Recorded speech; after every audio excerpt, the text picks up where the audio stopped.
I am very excited for today.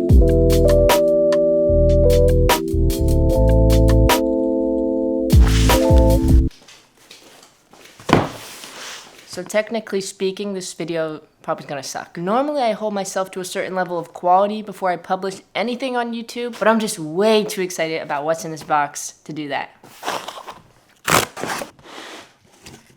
Chill. I can't believe it. This is mine. Okay, hold on.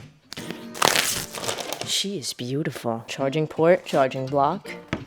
It's funny because this thing is heavy like an old MacBook Pro, but it doesn't feel like it. It feels different. I'm way too excited right now. Look at the keyboard. So I spent the last hour setting up the computer and kind of getting used to it. There's really nothing to get used to because it's a Mac. Before we go on with this video, I want to give a huge thank you to this week's sponsor. It's me. I'm the sponsor. Starting this week, I'm going to be adding a new segment to this channel where I give you guys my latest book recommendations. I recently just read Essentialism by Greg McKeown. I hope that's how you pronounce his name. It kind of goes hand in hand with the concept of minimalism. As a minimalist, you desire less objects to give your life more fulfillment. But instead of minimalism, it's essentialism. But instead of minimalism, it's essentialism. As an essentialist, you only say yes to the things that are essential. An essentialist only says yes to the opportunities that are going to take them to the next level of their career. I picked up this book because I sometimes have a hard time saying no to people, especially since I've started doing freelance work. Oftentimes I'll be asked to do projects that I don't really want to do, but I ultimately end up doing them. This book's great because it teaches you nice ways to say no, which will actually gain you respect. A lot of the times when you have trouble saying no, it's because you have a fear of letting that person down. Most people will appreciate if you can confidently say no. But yeah, that's it. I put an affiliate link in the description. If you get it, definitely let me know because I would love to hear if you enjoyed it. Back to our regularly scheduled program.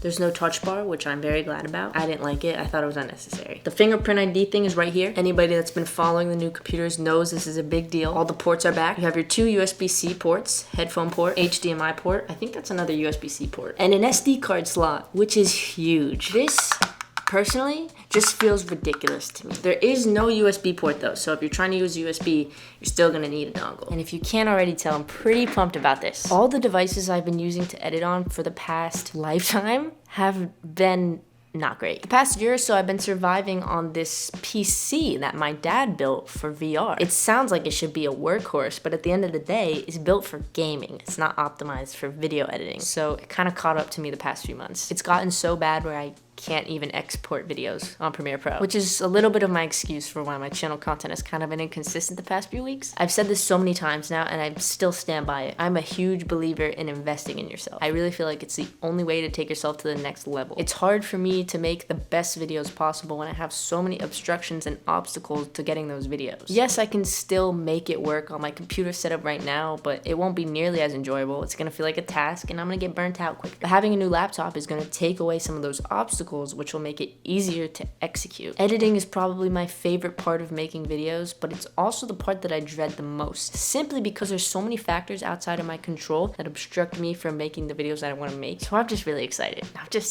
I will be back to my consistent self on YouTube really soon. I just was playing a lot of catch up with different projects and traveling for film. I'm very grateful to say those things, but it's definitely been very busy for me. And I'm also graduating in a month, so I'm finishing up school. 2022 is gonna be a really cool year. I have some videos I'm really excited about that I want to put out before the year ends. And then when the next year hits, I have a new set of goals and a lot of exciting stuff to look forward to. Also, I just directed my first music video and it is up. So if you want to check it out, I put it in the description as well. It was a really cool experience. Ultimately, what I want to be doing in the film scene is directing. So this was a really fulfilling project for me to work on. That's all I gotta say for today. I've been rambling for way too long. Rest in peace, Steve Jobs. Man deserves to live.